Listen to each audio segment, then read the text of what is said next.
All right, so the time is now 1 p.m. Eastern Time, so we are going to get started with today's presentation. Thank you so much to all of you for taking time out of your day today to join us to learn more about Harvard Summer School and how to prepare for course registration. My name is Sean Cleary, and I serve as the Assistant Director of Enrollment Services for Harvard's Division of Continuing Education. And I'm joined today by my colleague, Noah, who is going to be helping to present today's information to you. Noah is one of our Enrollment Services specialists. I also have a few of my colleagues behind the scenes today. We have Ben, Kenny, Lauren, and Jacqueline. They are going to be helping with our Q&A throughout today's webinar, which I'll touch on in just a second.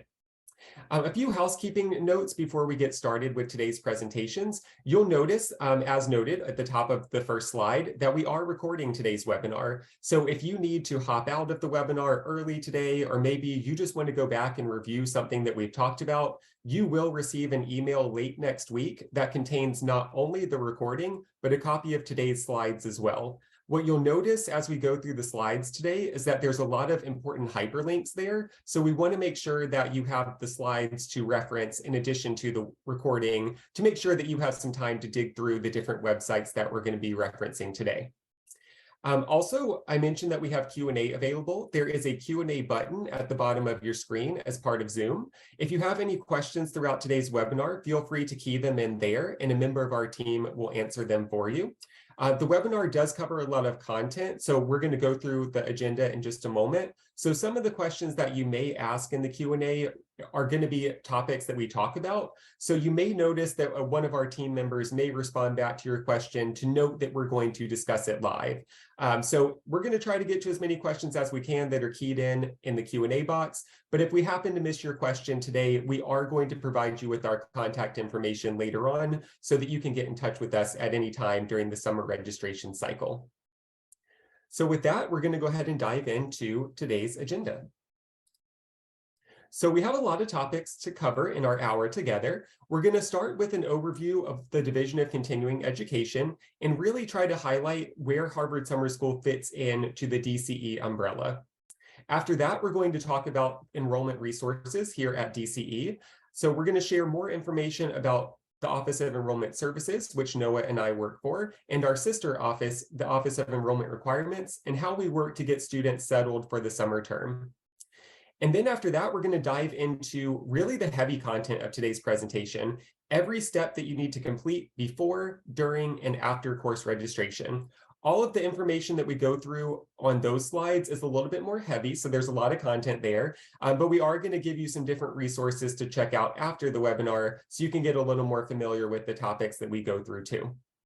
We're going to end today with some frequently asked questions. These are questions that we compiled based on the questions submitted on registration forms for the webinar.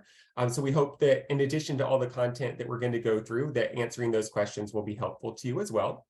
And we'll close with some additional resources and just some final reminders about important information for the summer term. All right, so with that, I'm going to pass it over to Noah to tell you a little bit about our division. Yes, thank you very much, Sean. Great to meet you all. We are the DCE, Division of Continuing Education, but of course, what does that mean? We have several different departments here, including the Harvard Extension School, of which we offer undergraduate and graduate degree programs and certificates. And you can see our course catalog is posted in late June. Then for the Harvard Summer School, you can actually earn credit towards Extension School academic offerings with over 400 courses offered both on campus and online. Same thing for Extension School on campus and online. And the course catalog is available now to view online for all those different offerings. Then we also have our professional development programs, which a majority of which are 2-day-long on-campus and online non-credit programs, a little different than our 4-credit programs that focus on leadership, communications, marketing, and negotiations. And finally, for our older learners, we have our Harvard Institute for Learning in Retirement. The average class size here, about 20 students, right? 20 students, over 120 courses offered every year, and designed for retired adult learners ages 55 and older. Then we can get more into the actual enrollment resource we have here. Okay, we're going to help you out with the course catalog, finding our courses, creating your student account and login, course registration, enrollment requirements, financial information, and then accountability services and other student support services. All things we can help you out here today and kind of walk you through as well. The big thing to note here is registration dates, right? In order to do so, you can just view the Harvard Summer School academic calendar for every important registration related date and deadline for the summer term at the link over here. So make sure if you want to star that, favorite it, whatever you want to do, keep that for later. You don't want to miss out on all these important dates. And of course, on those deadlines, let's talk about before registration here. First, you're going to create your MyDCE account. Then make sure you meet enrollment requirements. Then complete pre-registration before you register in MyDCE. Then review enrollment policies, and then finally, always review the academic calendar to make sure you don't miss out on any of our very important deadlines. Let's get into it here. What is MyDCE? Right? Your MyDCE student account is going to be your one-stop shop for all things academic with us. You'll update your personal profile information. You'll complete pre-registration before you register.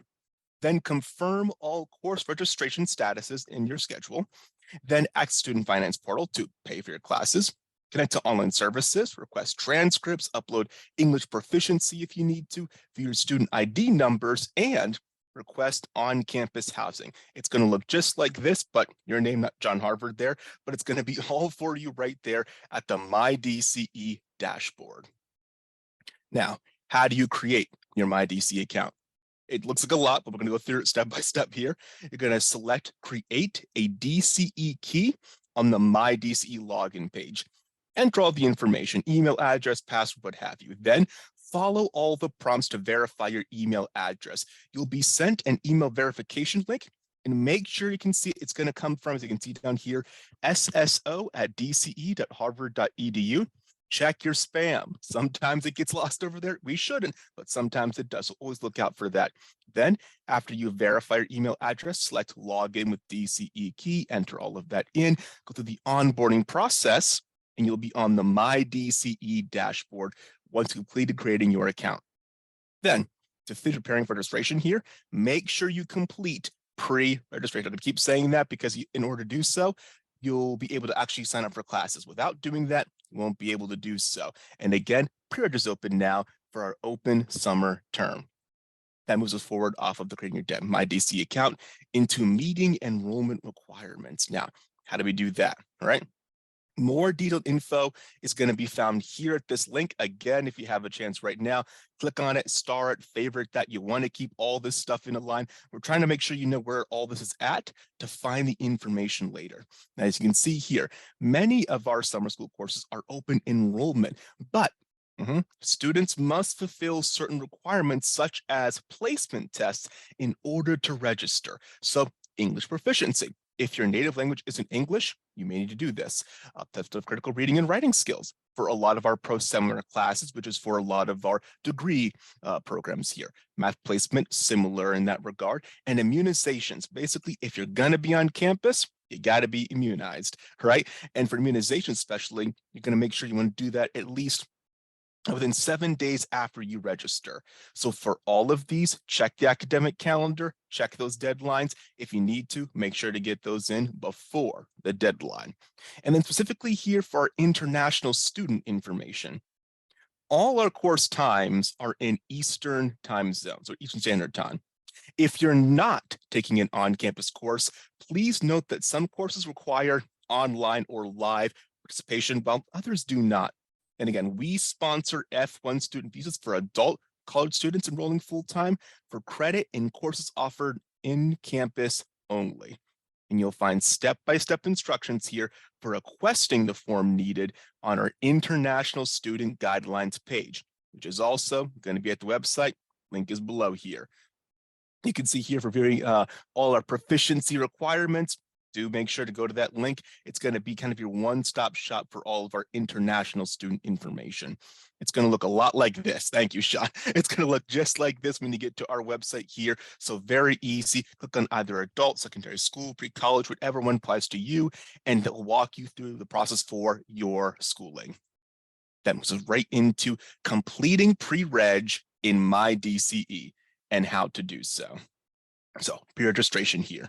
What's required? You are required to be completed by all students. It does not involve registering for courses and accessible from your My DCE student account dashboard. So make sure to use that link, that main dashboard. That's going to be where you're going to be going to for all of this information. Now, how to access your course pre-registration here.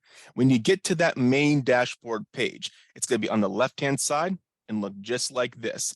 Pre-register now, you can't miss it. In fact, it's now open for our summer term. It can be accessed via the pre-reg box and will appear underneath announcement section on your My DCE dashboard. So that's a little bit then about pre-reg, but let's review now our enrollment policy. So some enrollment policies here, as usual, we're going to see on the left-hand side, the link, you can favorite that.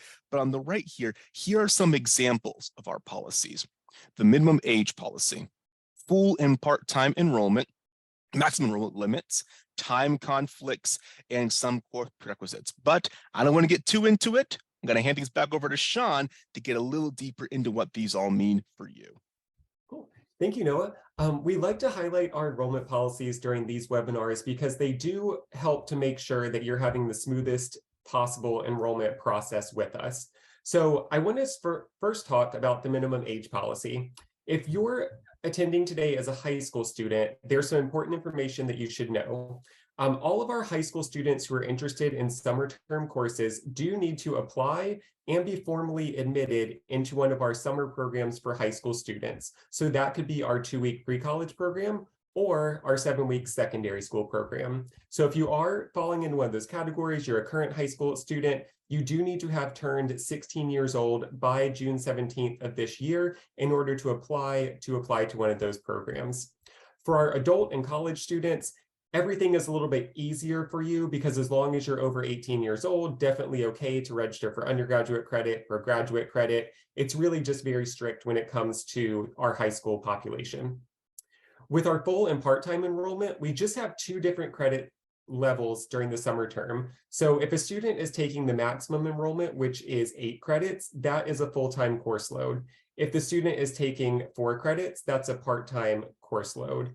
There is something to keep in mind, though, depending on which term you're looking to do this summer. We offer a 7-week session and a 3-week session, as Noah mentioned earlier when he was going through the division information. If you're a student who's interested in taking a 7-week summer course, that course is going to span the entire summer term, and you'll be permitted to enroll in a maximum of 8 credits, which typically equates to 2 courses. If you want something a little bit faster, we do offer a 3-week session 1, which happens during the first half of the summer, and a 3-week session 2, which happens during the second half of the summer. In those cases, you're only permitted to take 1 course during the 3-week sessions. The reason for that is because it's so intensive. Everything that normally would happen in about 7 to 15 weeks is put into that 3-week time frame. So you'll be meeting for your course pretty much every day and have constant assignments that you'll need to keep up with throughout that time. So just keep that in mind as you're registering for courses based on your preference.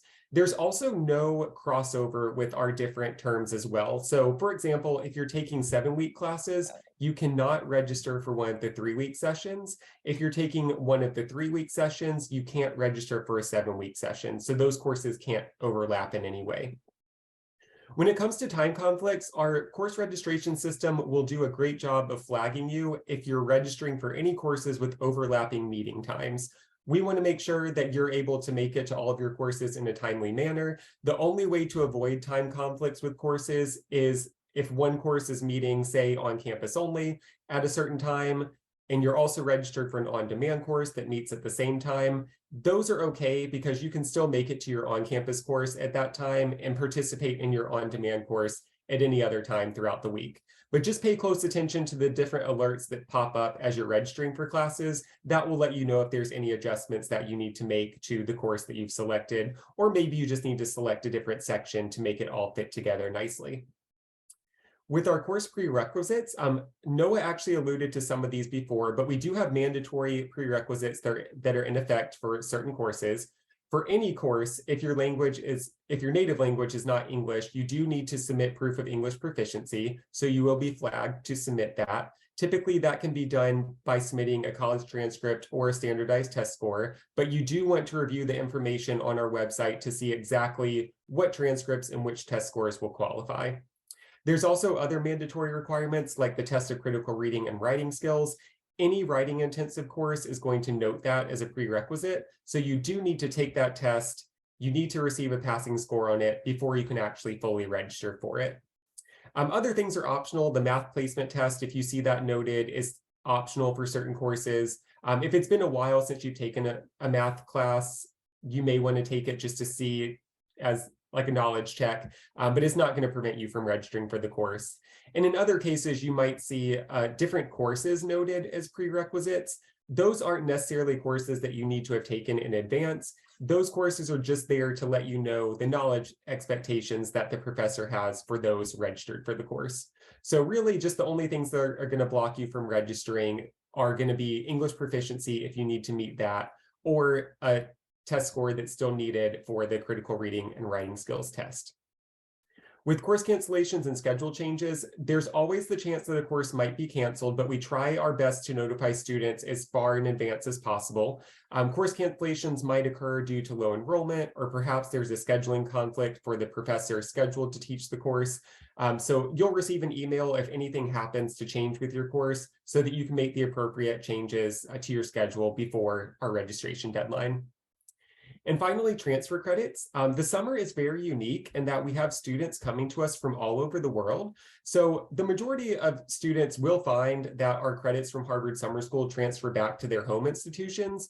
But the hard thing is that we're not going to be able to advise you on whether or not your courses will transfer back or not.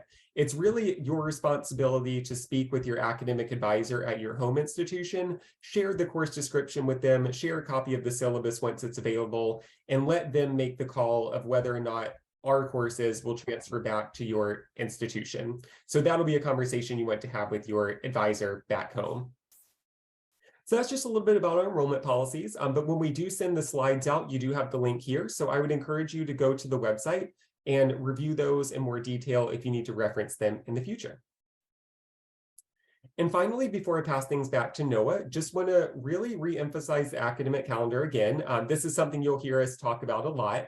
The reason that we really try to hammer home the academic calendar and making sure that you're viewing it is because our office does see a lot of students who miss the academic calendar from term to term, and that causes them to miss really important deadlines. They don't register on time, they get dropped from their classes because they don't pay on time, and all of the deadlines on the calendar are very strict. So if you're calling our office after a deadline, there's not much that we can do for you.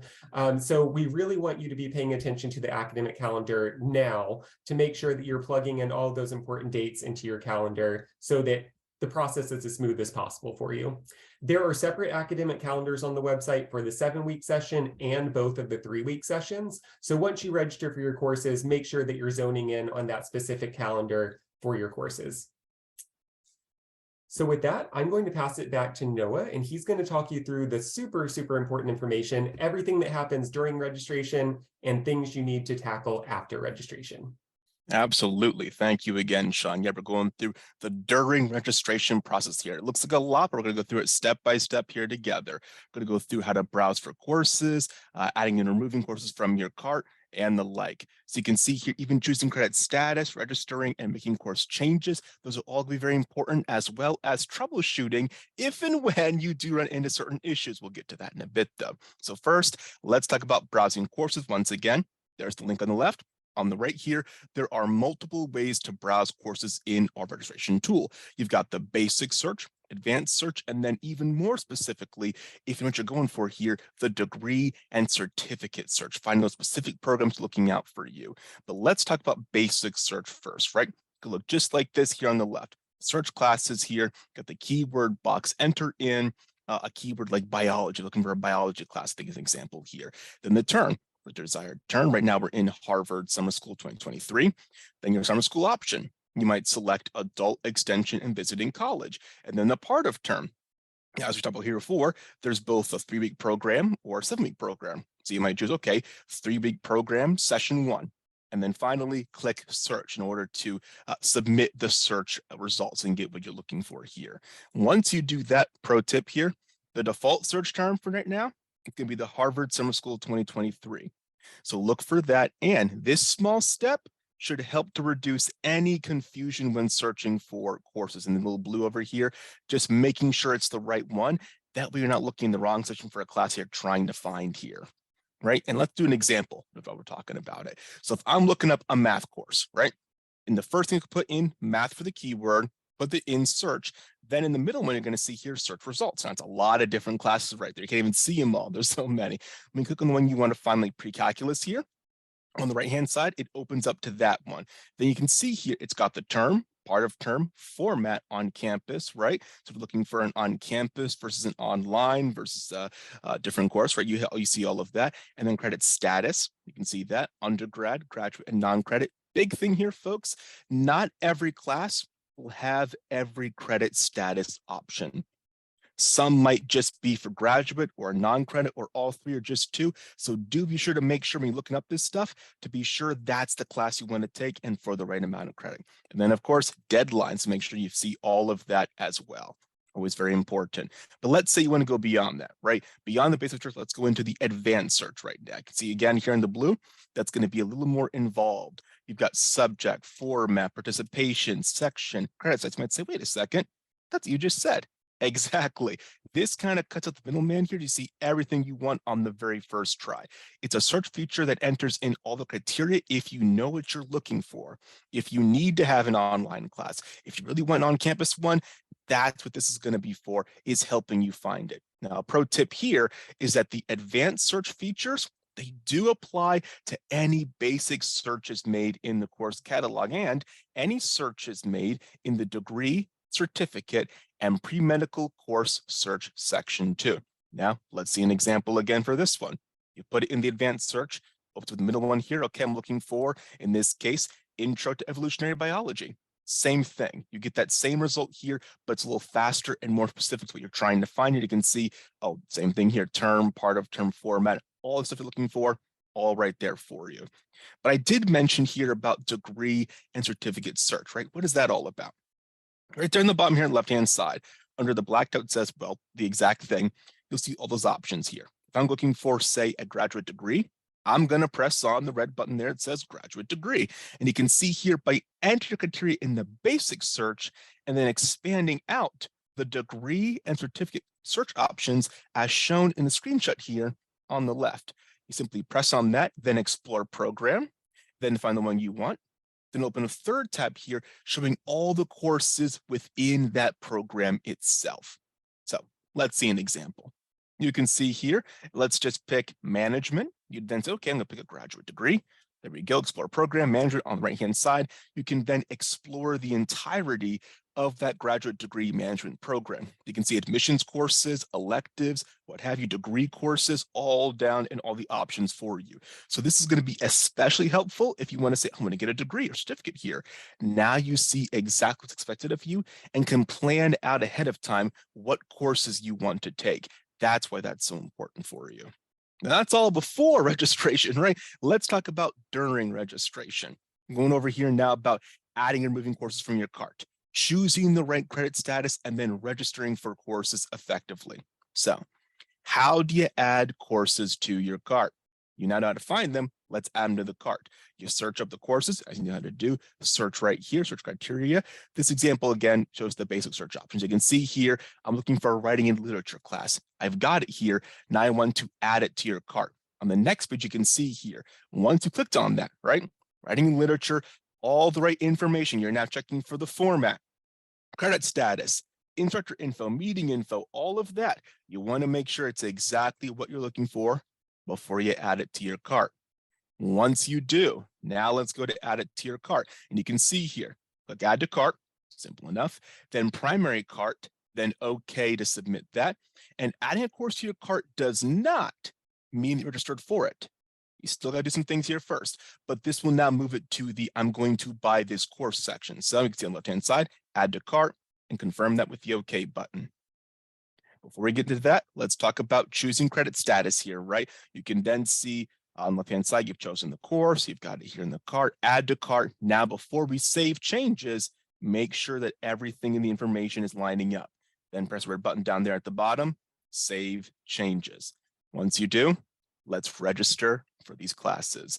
Now you can see here an example of, oh, what's going on here? You didn't pre-register. If you don't do something like that, that will stop you from submitting into the court. So that's why we always tell you to go back into the MyDC dashboard we saw beforehand and make sure you've done all the pre-registration information before you go looking for classes like this. That way it kind of speeds up the whole process for you. So this will be there in the event that you need to do something else first before you put the class in. Once you've done that, you've saved changes, you'll submit schedule. And then you're still not done yet. You've got to press one more time here for submit registration. Once you do that, that will finalize your class schedule for what you're trying to put into the cart there. All right, now we can go into how to register for courses here to ensure that you've officially registered. And you can see you've got the confirmation message. Now you can move on here towards the removing any course from your cart. Let's say you need to move it for some reason or other, right? If you need to do that, remember the default term is Harvard Summer School 2023. You're going to use the drop-down menu to switch this over to the applicable summer school option and part of term. Then you're going to expand out the cart section from the search panel and then select the course you want to remove from your cart, remove from cart, and then press OK to process that request. You can also see here some other things to kind of keep in mind in post-registration, right? You can see down there at the bottom in that little blue highlighted section, the My DCE student portal and the view balance and make a payment. So the My DCE student portal will get you back to where you need to see your student login page. The view balance make a payment is where you need to pay for courses. Again, you've now submitted the registration and all that, but you got to still pay for it.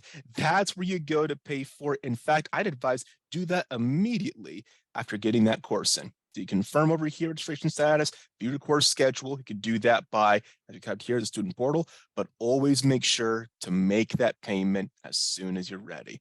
Easiest way to go about it. That's all about.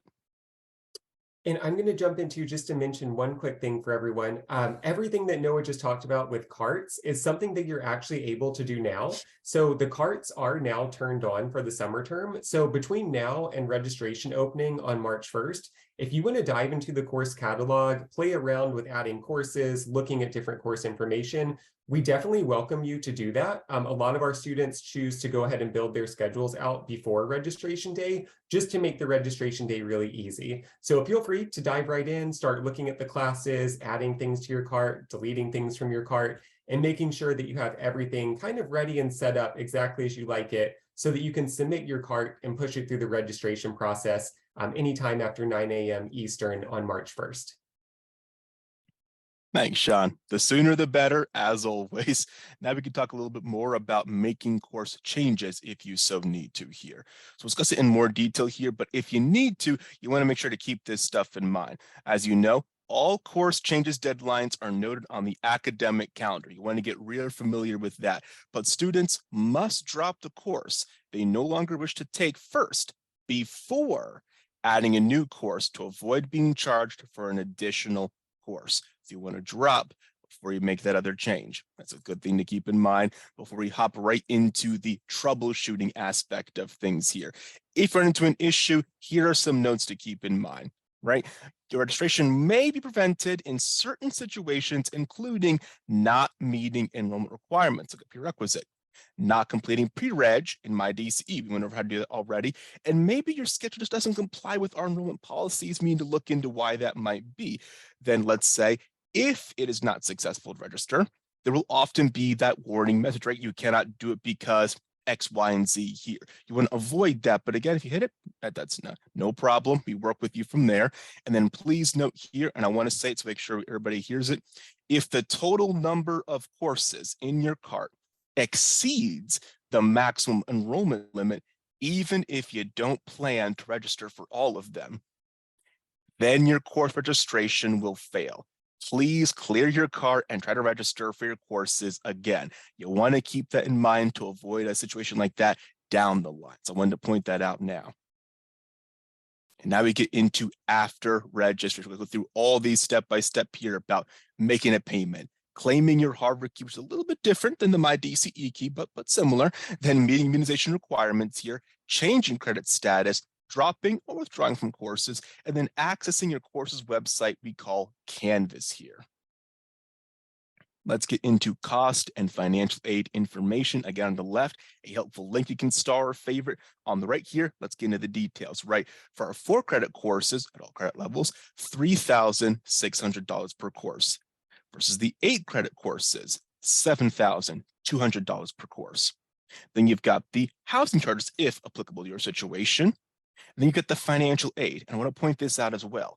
I want to go through all those right there to say not available for non-admitted students and international students, but it is available for admitted degree program students. I want to keep that in mind concerning certain financial situations before getting into it here. Now we're discussing more about the how to pay for your tuition, right? You log into My DCE, click on the second heading there, Financial Services, button on your dashboard to enter the student finance portal for tuition payments. Very easy, takes you right to where you need to go in order to pay for classes, which kind of leads us right into claiming your Harvard key and how to do that whole process. You can see here on the left, the main thing here is that all students are going to receive an email 24 to 48 hours after you've registered for courses with their Harvard University ID, that number. If you miss this email, right, your HUID will be posted on your My DCE dashboard. It's going to be in the upper right-hand side. You can't miss it right there. Now, once claimed, use your Harvard key to log into My DCE instead of your DCE key. So your Harvard key will then kind of replace your DCE key going forward. And again, here on the right-hand side, that's going to be basically, it's a key. It's going to be how you access your websites in Canvas, access most of our resources here, and to set up your Harvard account with us, that email account. So people love doing in that regard, getting that Harvard email. That's going to help you out with that. Now we're going to move on here into immunization requirements, right? COVID-19 updates and all requirements, that's all going to be found at that helpful link. Go ahead and make sure you mark that up. You can see here that all registered students will have an on-campus presence, must comply with our requirements for immunization. So if you're going to be on campus, make sure you're immunized, make sure you upload all that stuff. And again, make sure it's ahead of all those deadlines. That's going to be very important to keep in mind. Then we can move forward into changing your credit status and what all of that entails. You've got some general reminders, and then we're going to go through exactly how to do such. The big one here you can see is you will be unable to change your credit status until you've been moved off of the wait list, right? And we're unable to accurately predict the chance of being moved off. We don't want to tell you one thing and it's another, and it's a horrible situation in that regard. So we do want to make sure you're aware of that beforehand.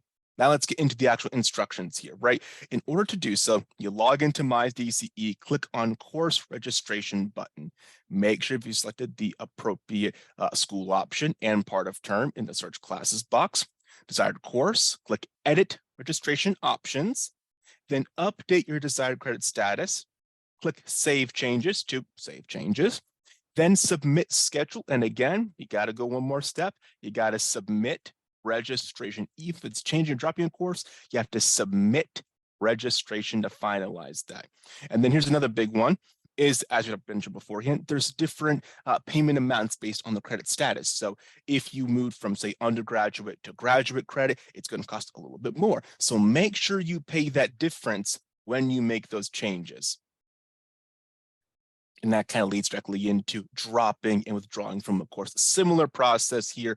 You can see the big one is students can drop/withdraw from courses through our deadlines, which again, where are they found? The academic calendar. Because you can see it could be 100% tuition refund, 50% simply withdrawal, and that's all about those deadlines. So if you want to get, for example, 100% refund, you want to make sure to do so before that deadline passes. That's why you keep bringing up the academic calendar so much.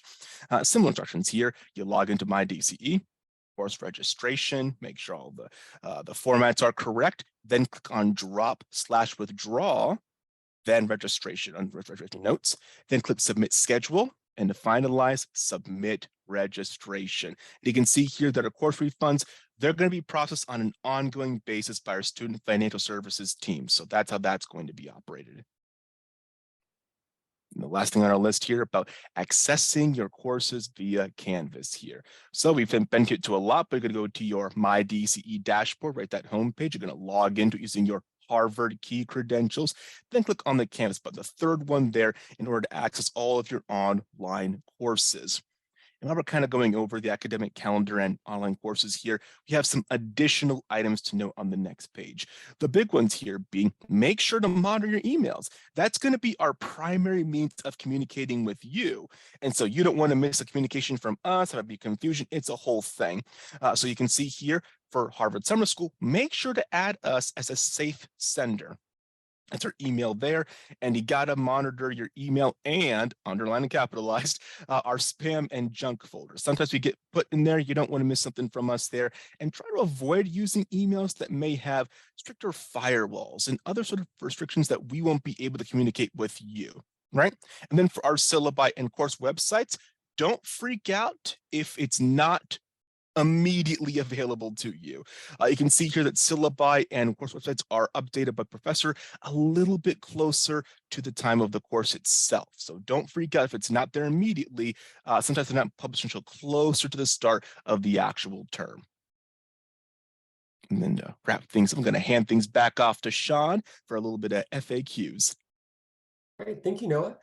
So before we dive into the frequently asked questions, I just want to note that I realized we went through a lot of content with you this afternoon in a short amount of time. So again, we will be sharing the recording of this webinar and every single slide in this deck with you sometime late next week. That email will come out to you, so be on the lookout for that.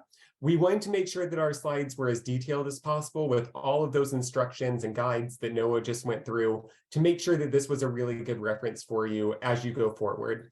We're fortunate that the summer registration cycle is very long. It's going to start on March 1st and it's going to end in mid-June. So there's about 3.5 months of registration that goes on. So there's going to be plenty of time if you hit any snags along the way or just have any clarification you need on certain processes or how different systems work.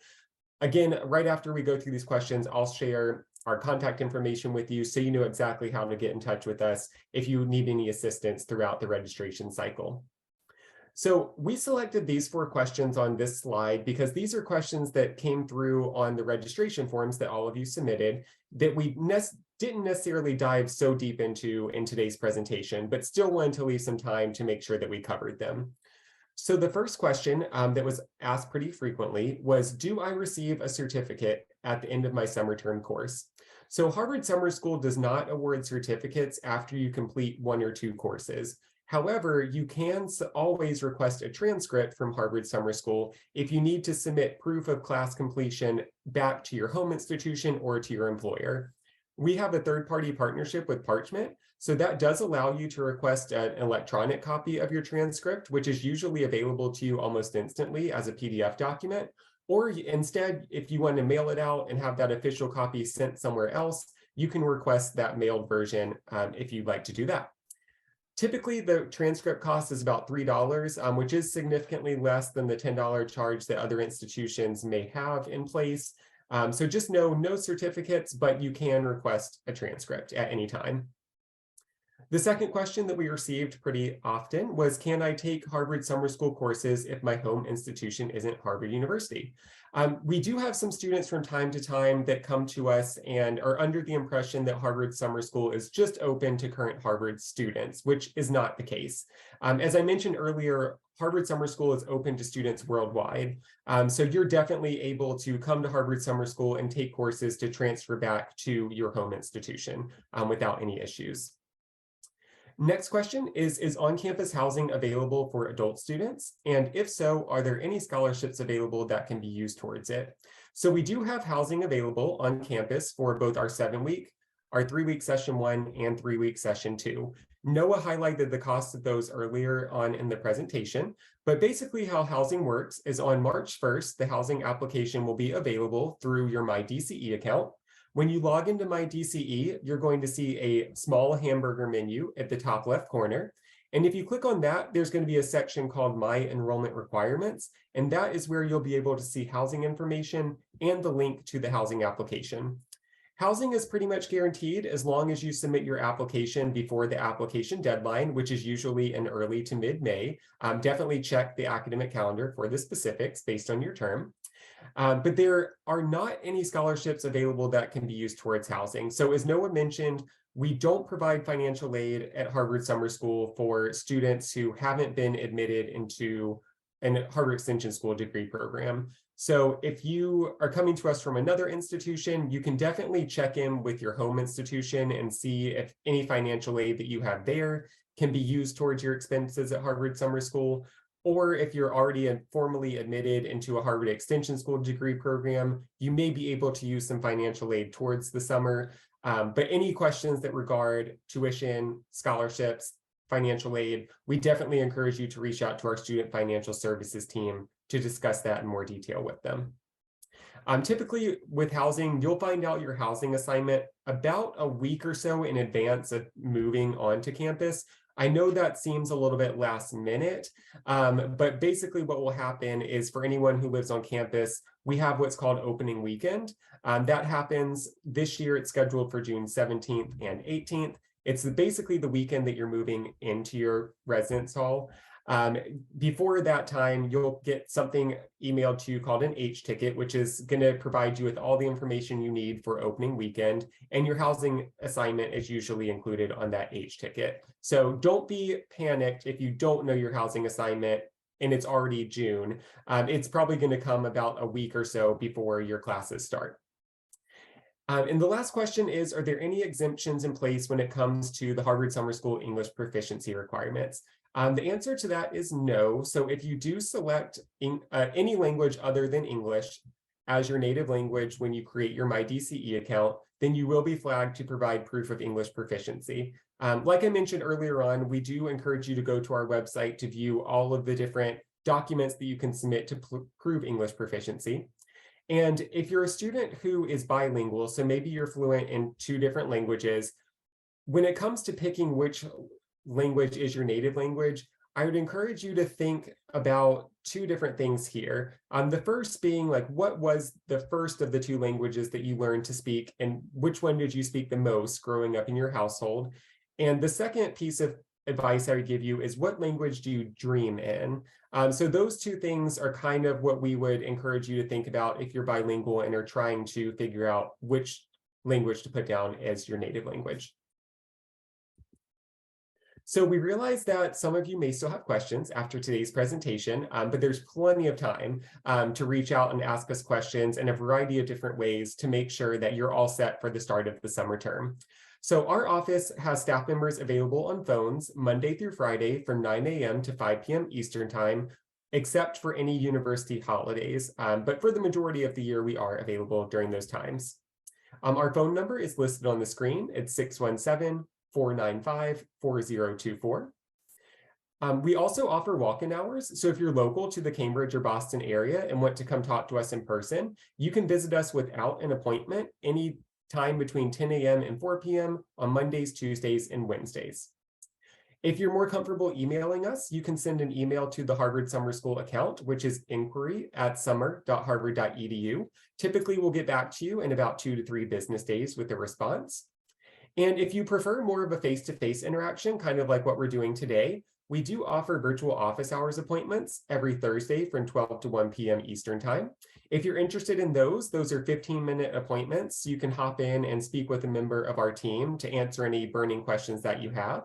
So if you want to email the Harvard Summer School account that's on your screen, we can provide you with the link and more information about those sessions.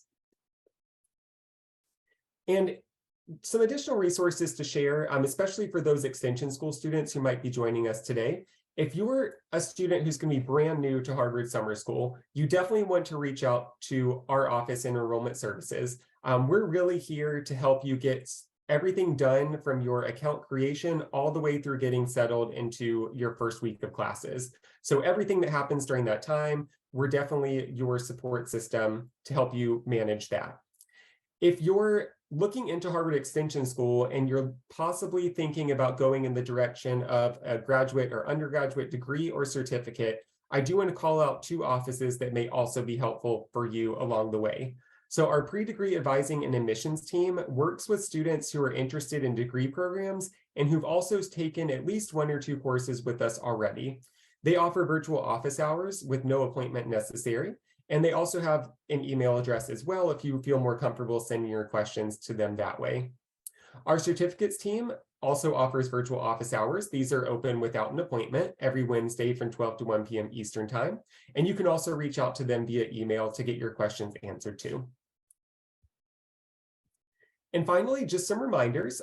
Registration for the summer term begins at 9 a.m. Eastern Time on Wednesday, March 1st. Between now and then, what I would encourage you to do is to go ahead and get started with the My DCE account creation process if you haven't done that already. Once you've created your My DCE account, you can go ahead and access the pre-registration through the link on your homepage. Pre-registration takes about 5 to 10 minutes to complete, so it's something that you can knock out very quickly. Once you've done pre-registration, you can start building your schedule in our course registration system. You can start adding courses to your cart and getting everything set up so that all you have to do on March 1st is log in and submit your cart for approval. So lots of things that you can go ahead and get started on now. And then once you're registered for classes, you'll have until May 15th to pay in full. So if you want to go ahead and make the full payment in advance, you can do that. Or if you just want to make smaller payments in the student finance portal in advance of May 15th, you're welcome to do that too. So the earlier the better. We would encourage you to kind of just try to get things done now versus later in May when all the deadlines start to hit, especially if you're an international student who wants to study on campus. There is going to be those extra steps in place of getting you a Form I-20, making sure that you have time to schedule an appointment with your embassy. So especially for our international students, getting started with the course registration process will make sure that you have plenty of time to get all of that additional work done for the summer term. So with that, I want to thank all of you for attending our webinar today. We hope that it was helpful just to kind of get more acclimated to the steps that are involved in the summer registration cycle. As I mentioned a few times, we are going to be sending this recording off to be closed captioned, and then we'll be emailing it out to you along with the entire slide deck. So expect that email to come late next week, most likely on Friday, the 24th. If you have any questions at all during the summer registration cycle between now and mid-June, feel free to give our office a call, send us an email, and we will be happy to help you with anything that you need assistance with. So on behalf of Enrollment Services and the Harvard Summer School, thank you so much for attending today, and we hope to see you on campus or online this summer.